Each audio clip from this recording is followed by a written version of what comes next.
Après plusieurs jours de coupure d'Internet, des images émergent, certaines montrant des corps dans les rues à la suite des violences post-électorales. Le parti d'opposition Chadema affirme que plus d'1 millier de personnes ont été tuées et accuse les forces de sécurité de cacher l'ampleur des décès. Depuis quelques jours, nous avons des informations selon lesquelles la police récupère des corps dans les hôpitaux pour les enterrer dans des fosses communes. Nous voulons que des organismes internationaux comme les Nations Unies viennent enquêter.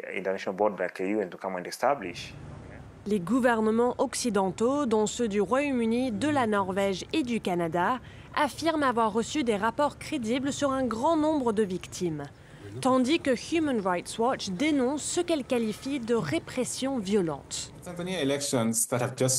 Les élections en Tanzanie qui viennent de se tenir ont clairement été marquées par la violence. Nous avons reçu des rapports sur des abus commis par les forces de sécurité, des assassinats, l'usage de munitions réelles et de gaz lacrymogènes contre des manifestants.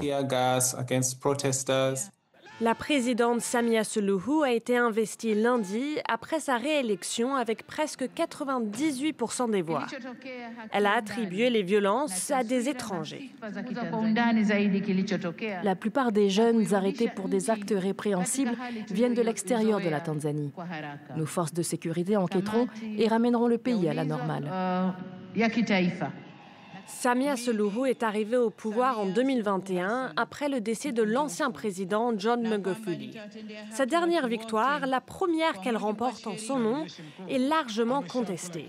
Certains leaders de l'opposition ayant été emprisonnés ou empêchés de se présenter.